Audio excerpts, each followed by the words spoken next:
కావచ్చు, ఏదైనా కావచ్చు. అలాంటి ఎకనామిక్ యాక్టివిటీ ఉన్నప్పుడు ఆటోమేటిక్గా ఇప్పుడు హైదరాబాద్ వచ్చింది, ఎన్నేళ్ళు పట్టింది? 25 ఏళ్ళు. ఎక్కడికి వెళ్ళింది? ఊహించిన పరిణామాలు వచ్చాయి. ఎట్లొచ్చాయంటే ఒక్కొక్కసారి స్టెప్ బై స్టెప్ ముందుకు పోతూ ఉంటే యాడ్ అవుతూ ఉంటాయి. అది యాడ్ అయ్యేది. ఆ విధంగా కొన్ని ఒక్క 8,000 ఎకరాలు, ఎకరా 20 కోట్ల రూపాయలు చేసిందనుకోండి ఇప్పటికి 10 ఏళ్లలో. What is income? 1,60,000 కోట్లు. ఒక్క 8,000 ఎకరాలు ప్రభుత్వ భూమి మాత్రమే 20 కోట్లకు మనం అమ్ముకోనంటే. ఈ విధంగా ప్రతి ఒక్కరికి వాల్యుయేషన్ పెరిగిపోతుంది, సంపద సృష్టించబడేది.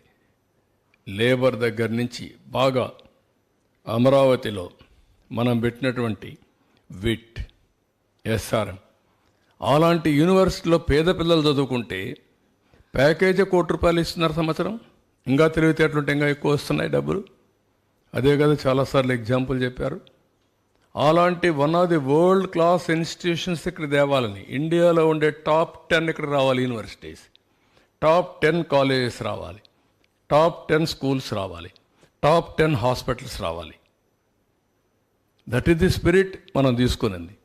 దానికి ఏమి ఇస్తున్నాం? కొంత ల్యాండ్ ఇస్తున్నాం, వాళ్ళు ఇన్వెస్ట్మెంట్ వాళ్ళే పెట్టుకుంటున్నారు. దానివల్ల ఈరోజు ఎస్ఆర్ఎం ఉంది. 20,000 మంది పిల్లలు చదువుకుంటున్నారు. దాంట్లో సగం మంది అన్ని రాష్ట్రాల నుంచి వచ్చారు. ఏమైంది? అన్ని రాష్ట్రాల నుంచి పిల్లలు వచ్చి మన పిల్లలు చదివే కొందికి ఇంటిగ్రేషన్. మనమే కూర్చున్నప్పుడు కొన్ని ఆలోచనలు రావు.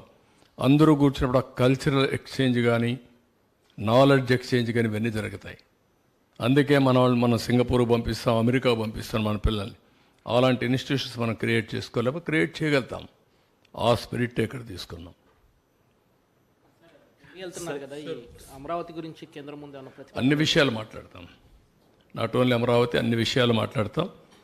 మళ్ళీ రాష్ట్రాన్ని పునర్నిర్మాణం చేయడానికి ఏమేమి మాట్లాడాలి, అందరం కలిసి పోటీ చేశాం. 3 పార్టీలు కలిసి పోటీ చేశాం. అదే మరి ఎన్డీఏ పార్ట్నర్స్గా పోటీ చేశాం. వాళ్ళకు కూడా ఎక్స్ప్లెయిన్ చేస్తాం. ఎక్స్ప్లెయిన్ చేసి కేంద్ర సహకారం కూడా తీసుకొని మళ్ళీ పునర్నిర్మాణం ప్రారంభం కావాలి. ఎప్పటి నుంచి ప్రారంభమవుతాయి సార్? వన్ బై వన్ ఎప్పటి నుంచి మళ్ళీ వర్కులు స్టార్ట్ అవుతాయి సార్? రీబిల్డ్ చేయడానికి ఎంత టైం పడుతుంది? ఒక అంచనా ఏమైనా వచ్చిందా సార్? ఇప్పుడున్న పరిస్థితులు మనం చూసాం ఓవరాల్గా. అంటే మీకు నేను మొత్తం ఎక్స్ప్లెయిన్ చేశాను. రియల్గా నాకంటే బాధపడేవాడు ఎవడు ఉండడు రాష్ట్రంలో. ఇప్పటికి కూడా నా జ్ఞాపకం, హెలికాప్టర్ తెప్పించి ప్రధానమంత్రి రాకమునుపు 2 days నేను తిరిగి ఇంచ్ బై ఇంచ్ ఈ పవిత్రమైన మట్టిని నీళ్లతో కలిపింది డ్రాప్ చేస్తూ వచ్చాను. Hours together. అంటే ఒక యజ్ఞం. ఆ యజ్ఞం ఎందుకు చేశాను నేను? ఈ ప్రాంతం మొత్తం పవిత్రంగా తయారు కావాలి, ఎలాంటి శక్తులు అడ్డుపడకూడదు, దుష్ట శక్తులు కడాన వీళ్ళు దుష్ట శక్తులు కొన్ని వీళ్ళ ఎక్కడ దిష్టి తగులుతుందేమో, అది కూడా తగలకూడదు అనుకున్నాం. కానీ మనం ఎన్ని చేసినా ఆ దుష్ట శక్తుల నుంచి అమరావతి కాపాడుకోలేకపోయాం. దట్ ఈస్ ది ఫియర్, బాధ, ఆవేదన. But God is great. సరే, రైతులకు సంబంధించి 10 సంవత్సరాలు యాన్యుటీ పీరియడ్ అయిపోయింది కదా, మళ్ళీ దాన్ని ఎక్స్టెన్షన్ చేసే అవకాశం ఏమైనా? అన్నీ ఆలోచిస్తామండి.